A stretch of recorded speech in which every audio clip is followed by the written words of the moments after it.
The Labour MP and chairman of the all-party parliamentary group on anti-Semitism, John Mann, told me what happened to Luciana Berger was against everything he believed the Labour Party stood for. There are people refusing to act, or people failing to act. There's a chronic lack of leadership. And the kind of thing that happened to Luciana Berger, for that to happen in the Labour Party is so abhorrent to everything the Labour Party has ever stood for.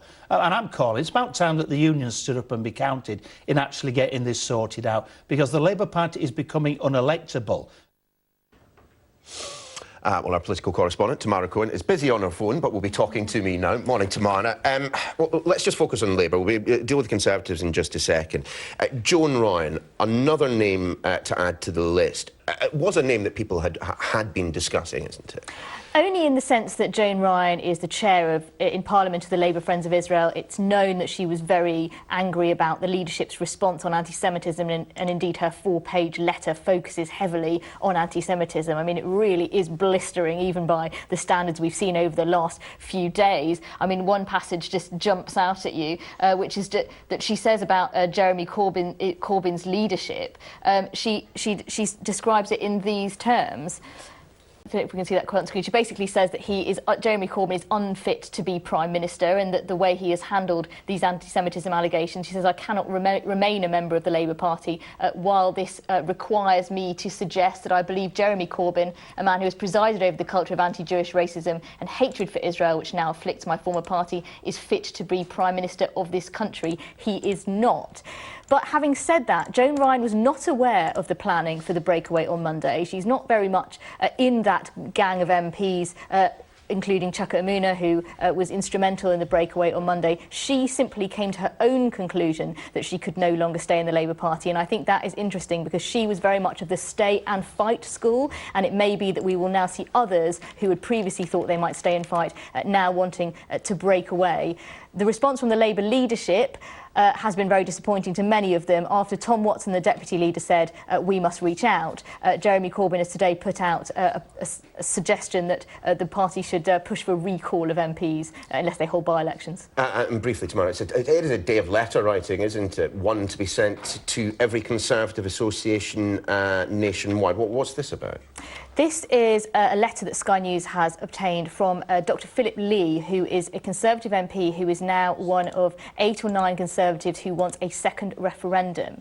And he has basically sent a very strong letter to the Prime Minister. He says that this group of MPs tried to meet with the Prime Minister to talk about a second referendum, and they say that she fobbed them off, saying that that is not her plan. And they're fuming because they say the Prime Minister meets the hardline Brexiteers from the European Research Group absolutely constantly. A couple of them were in Downing Street last night. She's prepared to meet Len McCluskey and the political leaders of other parties she profoundly disagrees with. But when it comes to them, she will not meet them. And Philip Lee, this is a letter from him to the Prime Minister, says that MPs will go the way of Labour MPs. It's a clearly veiled threat that Tories will leave the Conservative Party if this attitude, he says, doesn't change. And the key passage is, we've seen this week in the Labour Party the shattering consequences for a leadership which closes its mind to pragmatic arguments in the centre and instead panders to a faction. And what he's arguing is that what he calls patriotic centre-ground Conservatives are being frozen out of the Brexit process. So with what is expected to be a very eventful week in Parliament next week, with MPs possibly pressuring the Prime Minister to delay Brexit, if this is the start of Conservative defections to the independent group, that is a very interesting development. We will soon see, certainly. Tamara, for now, thank you. You are, of course, not a spokesman for British Jewry, and I'm not asking you to be so. Of course. But there are those who suggest that, within the Labour Party, there are Jewish-identifying, Jewish-supporting groups which do not see the problem with anti-Semitism in quite the same way as yourself, the Board of Deputies.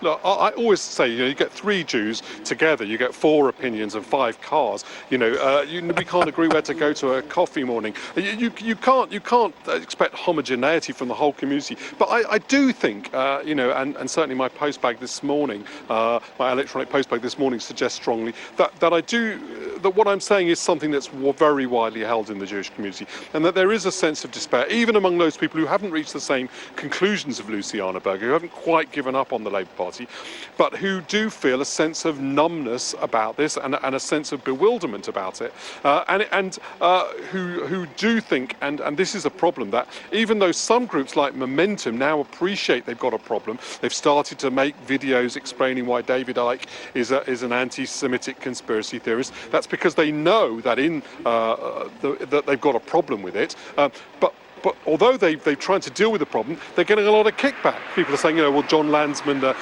founder of Momentum, is Jewish, for example. So that they're not necessarily in control of the problem that they've created, because I think this sort of anti-colonial, anti-imperialist worldview that sees Israel as this huge force in the world rather than a country smaller than Wales, that sees it as a sort of controlling kind of claw of Western imperialism, that worldview, it's very difficult to separate from an anti-Semitic worldview, and I think they're going to struggle with it, but they'll never do it unless the leader of the party takes it much more seriously than not seeing Luciana Berger since the end of 2017. Lord Finkelstein, apologies again for cutting you off last hour. Thanks for sticking with us. No, Appreciate thank you for having me on.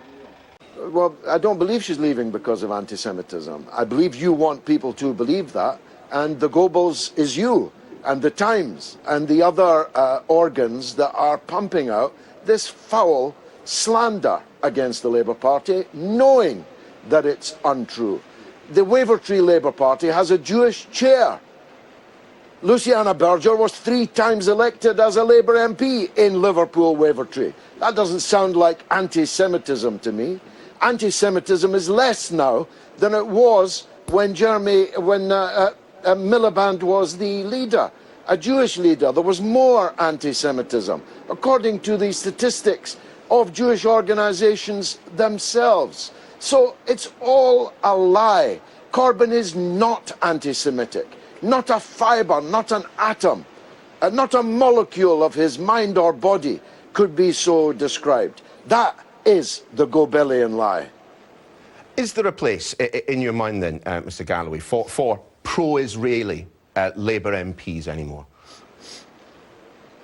Well, I think they're entitled to their point of view, but the Labour Party is entitled to decide that someone so infatuated with Mr Netanyahu's Israel, like Joan Ryan, who you have not once said today was caught on camera by Al Jazeera. You've got the footage. Show it. Her discussing getting £1 million from Mr Netanyahu's embassy in London to undermine Jeremy Corbyn and undermine the Labour Party and its leadership. You know that, but you will not tell your viewers that. Caught on camera discussing £1 million bounty to cause problems for Corbyn, cause problems for the Labour Party. Man these days, You've painted her today as if she was putting that point to Joan Ryan. Well, Joan Ryan, you have painted today as some kind of saintly figure, when in fact she was caught on camera as an agent of the Israeli embassy in London. Why don't you tell your viewers that? We asked Miss Baker. I've seen the video. We've talked about the video. The video was not about £1 million of bribe. Why don't you show it? Bring Labour MPs. She was bringing £1 million to what? Labour MPs? What were these Labour MPs going to do with the £1 million? Well, if Jeremy Corbyn had been caught getting £1 million, the Al Jazeera report. Well, listen, you haven't shown it, and you will not show it. But if Jeremy Corbyn was caught with the Russian ambassador getting £1 million for Labour MPs to go to Russia, do you think you might have shown that footage? I rather think you would, and endlessly on a loop. Well, we've been accused of putting things on a loop in Sky News before, perhaps not that, and certainly there'll be plenty who disagree with your assessment of that piece of journalism by Al Jazeera, including the journalist who was responsible for it.